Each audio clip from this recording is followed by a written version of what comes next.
Chers amis, le 31 juillet a été consacré la Journée internationale de la femme africaine, à l'occasion du premier congrès de l'Organisation panafricaine de femmes qui s'est tenu à Dakar le 31 juillet 1974. Or, en réalité, la date historique souvent retenue est celle du 31 juillet 1962. En effet, ce jour-là, à Dar es Salaam en Tanzanie, les femmes de tout le continent africain se sont réunies pour la première fois et ont créé la première organisation de femmes, la Conférence des femmes africaines, un rôle en réalité de pionnière. Ainsi, il était important à mes yeux de vous présenter le point de vue de celle qui fut la cofondatrice et présidente de l'Union africaine et qui est actuellement la présidente de l'organisation Air de Femmes, Madame Louise Ngandou. Bonjour Madame Louise Ngandou. Bonjour. Que représente pour vous la Journée internationale de la femme africaine ce 31 juillet? C'est une journée importante, le 31 juillet. Célébrer cette journée qui mérite effectivement d'être célébrée, c'est avant tout rendre hommage d'abord à ces pionnières. Ces pionnières qui étaient des grandes militantes, qui se battaient non seulement pour les droits des femmes au moment où elles lancent la création de cette organisation à Dar es Salaam en 1962, mais qui ont été des militantes pour les indépendances de l'Afrique. C'est pour ça, pour ces femmes, ces pionnières, célébrer cette journée, c'est leur rendre hommage d'une part, c'est se rappeler les objectifs de leur combat d'autre part, et continuer à porter ce flambeau aujourd'hui parce qu'il ne doit pas s'éteindre. Et je reste persuadée que la lutte pour les droits des femmes doit aller de pair avec la lutte globale pour l'émergence de l'Afrique.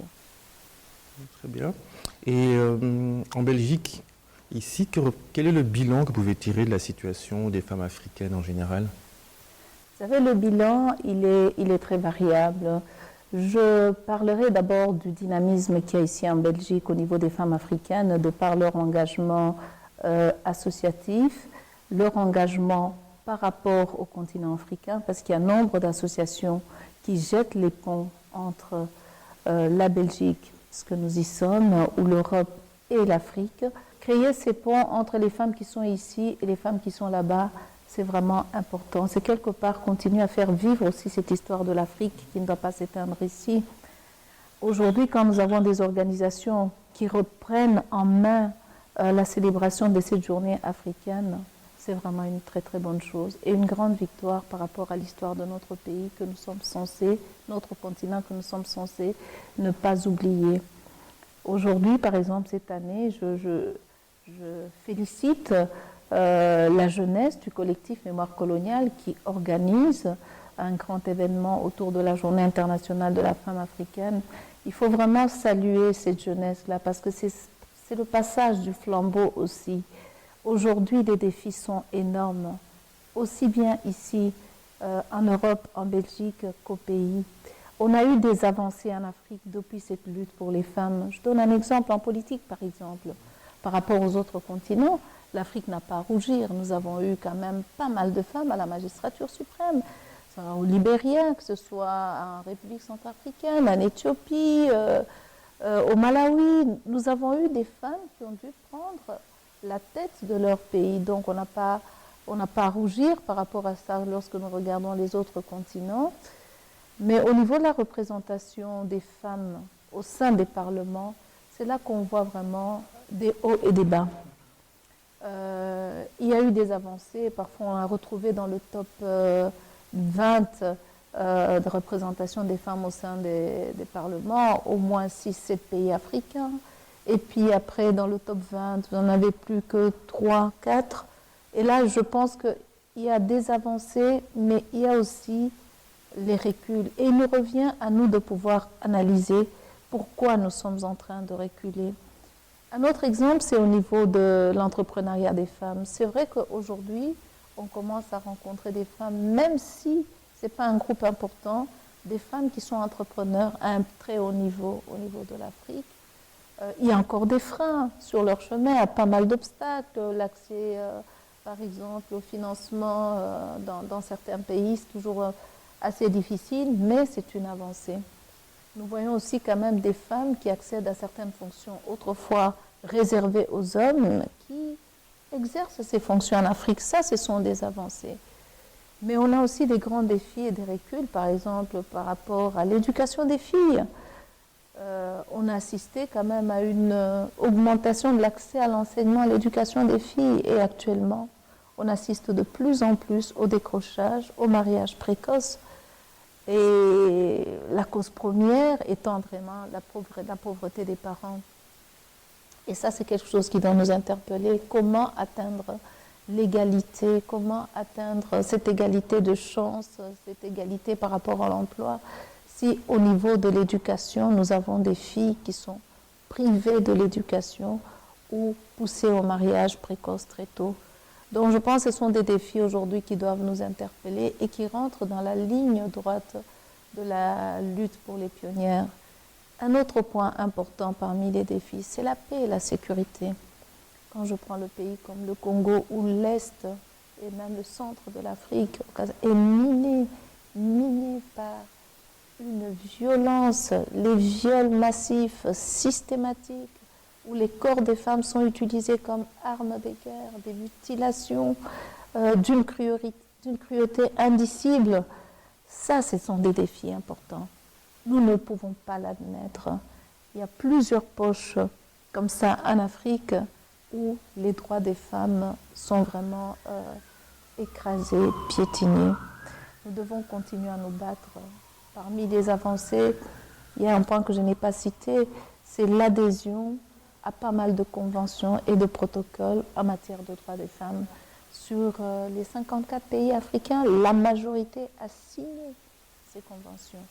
Nous devons nous battre pour réduire ce gap qu'il y a entre ces textes et ces dispositions légales favorables aux femmes et les réalités de terrain. Et à votre niveau, quelles sont les initiatives que vous prenez, que ce soit ici en Belgique ou en Afrique? Parmi les initiatives, il y a d'abord la grande sensibilisation des femmes par rapport à leurs droits. Les femmes doivent savoir qu'il y a des textes de loi qui les protègent et qu'elles peuvent recourir à ces textes de loi pour défendre leurs droits.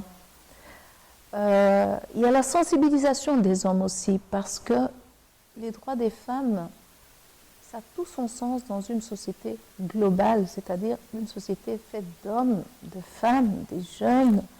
Et c'est ensemble que nous devons bâtir cette société, une société égalitaire. Et donc c'est la sensibilisation aussi des hommes par rapport aux dispositions légales qui concernent les femmes pour qu'ils puissent les porter avec les femmes ensemble. C'est aussi faire des plaidoyers au niveau politique. Des plaidoyers là où se prennent les décisions.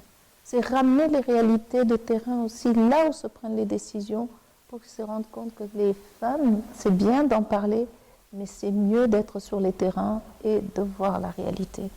Aujourd'hui, on parle des défis climatiques. Nos femmes paysannes, elles sont loin. Elles nous apprennent l'amour de la terre, mais elles ne sont pas héritières. Elles subissent les conséquences des changements climatiques, elles ne sont pas là où se prennent les décisions. Qui les défend là où se prennent les décisions? Qui défend leur travail là où se prennent les décisions? C'est aussi le rôle du combat que nous sommes en train de mener, que nous devons mener. Les femmes qui ont eu la chance de pouvoir étudier, de pouvoir se battre sur les terrains, être en contact avec les réalités que vivent les femmes, que d'autres appellent les personnes qui souffrent en silence. Cette majorité des femmes souffrantes et silencieuses doivent avoir des porte-voix. Et ces porte-voix, ce sont les femmes qui ont eu la chance d'étudier. C'est nous. Nous devons pouvoir être à l'écoute et porter ces revendications au niveau des sphères politiques, des sphères où se prennent les grandes décisions qui ont un impact sur leur quotidien.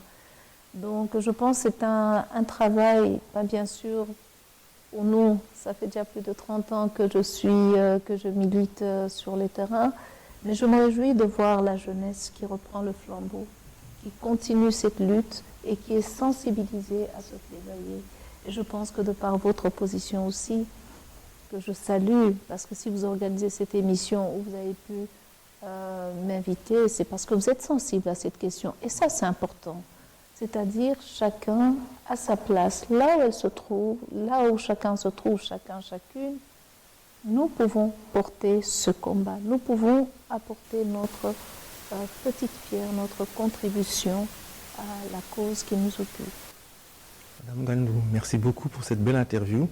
Je terminerai celle-ci par cette citation de Ellen Johnson Sirleaf, qui fut la première femme élue au suffrage universel dans un État africain en 2005 et qui fut également co-récipiendaire du prix Nobel de la paix 2011 et qui a dit cette phrase, je trouve merveilleuse: la taille de vos rêves doit dépasser votre capacité à les réaliser.